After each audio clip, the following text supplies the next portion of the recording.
কখনো কোরআনকে অনুকরণ করে তাহলে সেই মুমিন বান্দার জন্য আমি আল্লাহ রাব্বুল আলামিন জান্নাতের সিকিউরিটি দিচ্ছি।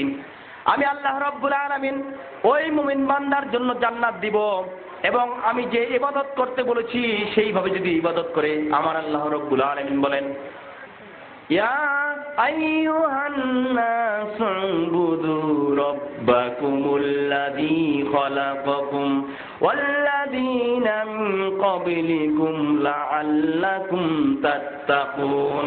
হে মুমিন বান্দারা, আমি আল্লাহ রাব্বুল আলামিনের ইবাদত করো, এমন ভাবে ইবাদত করো আমি আল্লাহ রাব্বুল আলামিনের গুণ পাও, আমার আদেশ নির্দেশ অনুকরণ করো, আমার রাসূলের অনুসরণ করো, আমার আদেশ নিষেধকে মান্য করো, এবং যেইভাবে তোমার পূর্বপুরুষরা যেভাবে আমার ইবাদত করেছে তাদের মতো পূর্বপুরুষদেরকে আমি সৃষ্টি করেছি, তারা আমার ইবাদত করেছিল, ঠিক তেমনি ভাবে তোমরাও আমার ইবাদত করো।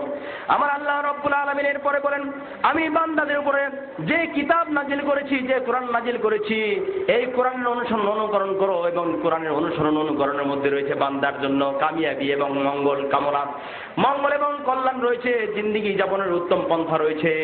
এই কোরআনকে যদি কেউ অস্বীকার করো এবং এর মধ্যে কোনো প্রকার ভুল ত্রুটি এবং সন্দেহ পোষণ করো, তাহলে আমি আল্লাহ রাব্বুল আলামিন জগৎবাসীকে চ্যালেঞ্জ করে বলছি, ওয়া ইন কুনতুম ফি রাইবিন মিম্মা নাযালনা আলা আবদিনা ফাতু বিসূরাতিন মিন মিসলিহি।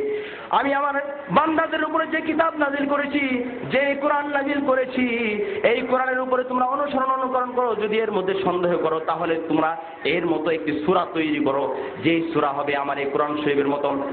আল্লাহর হাবিব জনাবে মুহাম্মদুর রাসূলুল্লাহ সাল্লাল্লাহু আলাইহি ওয়াসাল্লাম ১৫০০ বছর আগে যখন নাকি কাফেররা কোরআনের প্রতি সন্দেহ পোষণ করতে থাকলো, আমার আল্লাহর হাবিব কোরআনের একটি ছোট্ট আয়াত একটি ফলকের মধ্যে লিখে তিনি কাবা ঘরের দেয়ালের মধ্যে টাঙিয়ে দিলেন এবং বললেন, যদি এমন কেউ থাকো, এমন কোন কবি, এমন কোন দার্শনিক থাকো, তাহলে এই কোরআনের মতো একটি সূরা তৈরি করো, যেই সূরা হুবহু এই কোরআন শরীফের সূরার মতো হবে। অনেকদিন গবেষণা করে তখন শেষ পর্যন্ত কোনো কিছু কুল কিনারা না পেয়ে এক পর্যন্ত শেষ পর্যায়ে লিখে দিল, ইন্না আতাইনাকাল কাউসার লাইসা হাযা কালামিন বাশার। এই কোরআনের আয়াত এমন কোন মানুষের পক্ষে সম্ভব নয় যে ব্যক্তি এই কোরআনের আয়াত নাজিল করবে, আয়াত রচনা করবে। সুতরাং কবি লাবিদের এই কথার মাধ্যমে সারা আরবের সমস্ত কবি সমস্ত দার্শনিকরা মাথা নিচু করে স্যারেন্ডার করলো, না এই কোরআন আয়াত কোনো মানুষের পক্ষে রচনা করা সম্ভব না।